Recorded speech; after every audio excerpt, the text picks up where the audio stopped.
Hello, everybody. Hope you guys are doing well. So, I've just finished playing the first day of the new season, and I wanted to talk about some of the best comps that me and my duos partner found for the first day. So maybe this can help you guys. Just I want to do something a little bit different this season and just like add some more quick, informal guides and stuff like that. So this is just some of the stuff we've looked at for the first day of the season, and maybe you guys can use it in your own games.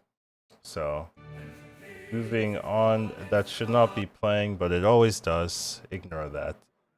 But this is just some of our history, right? Our last games before we ended. Um, I will say, like, this is a very support plus carry focused meta, at least from the first day. Maybe it changes as double carry, but it seems very easy with the time warp cards to find two synergistic pieces, and then you send it to the teammate that can use it the best, and then you make one teammate have a huge board, and the other player can play a little bit of support, a little bit of scab. It's very common, at least in this first day, where one player can carry both fights and just win if they're strong enough. It doesn't seem like people are very scammy right now. So if you are playing scam, that's a good advantage if you are aware of this. So that's something I want to say for this first day. Have Having using the time warp cards together is better than using them separate a lot of the times. And then having these really good comps being supported by the other player also seems pretty powerful.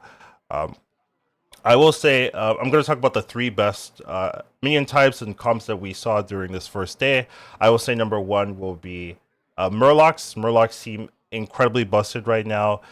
Just synergizing with Poet is something you can do. So you get these drama locks that will give stats from your highest tier. What you do is you use these to buff up amalgams, and then you can send those amalgams back to your hand to retain those stats and then use that new stat line as the buffing target for the next fight. So you just get exponentially stronger. We had a couple games where we went over stat cap, which is like 2 billion or something like that. So this is just a uh, very busted comp if you can get the setup. Obviously, I have some examples to show you like how strong they can be, but I would say like that's the number one thing you want to be looking for. If Murlocs are in, you want to see and dragons are in. You want to see if you can get this set up. It's very very powerful. Um, Mechs were also very very good. I would say there's two different ways of people playing it. One is stay on two and just get the two drop mech and kind of like baller comp where you keep stacking, and that can be pretty powerful. And I would say like very safe, right? You're on two, you get to do a lot of survivability with that. Or you could do like a more high roll version where you get these six drops, and with Macaw you can trigger these on all your mechs, and well except for itself, and you can just scale a lot faster than staying on two, but it's a lot riskier. You have to get the pieces. But I think that is the higher end of it, and that has been very, very powerful as well. So I would say Murlocs, Mechs.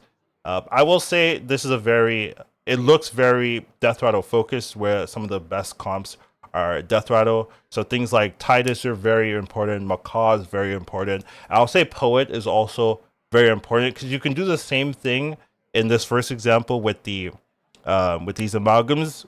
You could do it in mechs as well. So that's also very very powerful too. So I would look out for Poet, look out for Macaw Titus. That's something I'd keep aware of.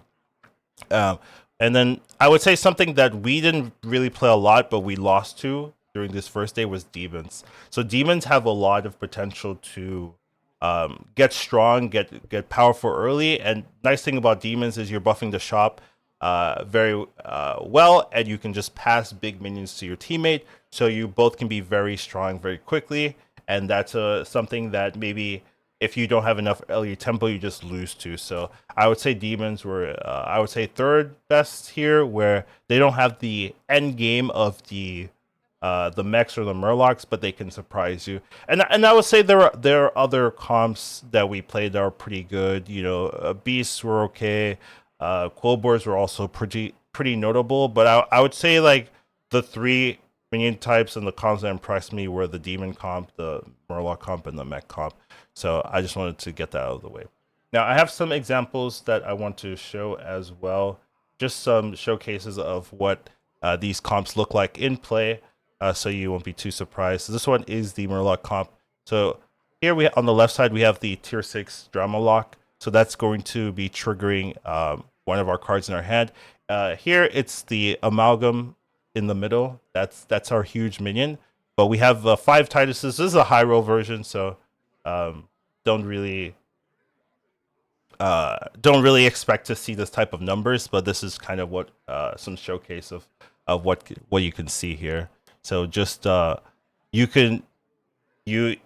poets trigger with the Drama Lock. You get the Titus, it triggers, and so everything gets huge. And then what you can do in duos is you can pass these minions off your board, put it back into your hand, and then add a new Amalgam back to your board. So then you're buffing, 10k, 20k, 30k. It just stacks. It just exponentially gets stronger, and nothing can really catch up to the stat gain of this composition. So this is by far the best thing, I would say. If you have Murlocs and Dragons in, this is what I'd be looking for. So just an example of what that looks like.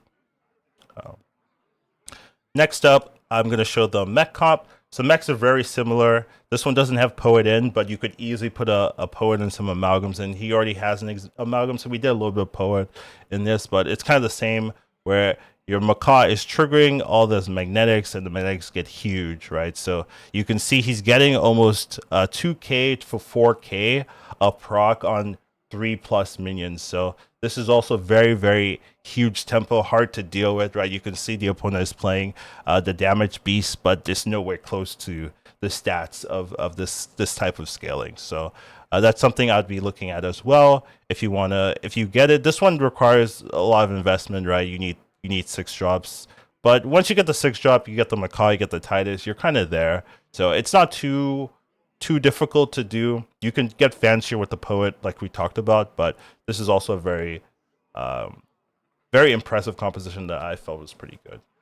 And then the last one we're going to talk about is Demons. We didn't play Demons too much, but we did fight Demons quite a bit. And here's an example of us using the Demons. So they just have, very big stats very early, and we just weren't able to really deal with it. So the thing about Demons is there's a lot of ways to buff the Tavern, right? There's rightmost Tavern buffing, there's Demon generic staff buffing, there's Quillbore big gem buffing too. So in those Demon Quillbore lobbies, you can get huge gems really early, or if you get an early staff with Tavern buffing, you can just get really big. And Azul and Felbat are both in. So normally you only have Azul for the payoff, but now with Felbat in, you also have Felbat for the payoff as well. So you have multiple ways of really getting these huge minions. So I would say those are the comps that impressed me the most in this first day. I hope you guys learned a little bit. Take care and have a wonderful rest of your day. Bye.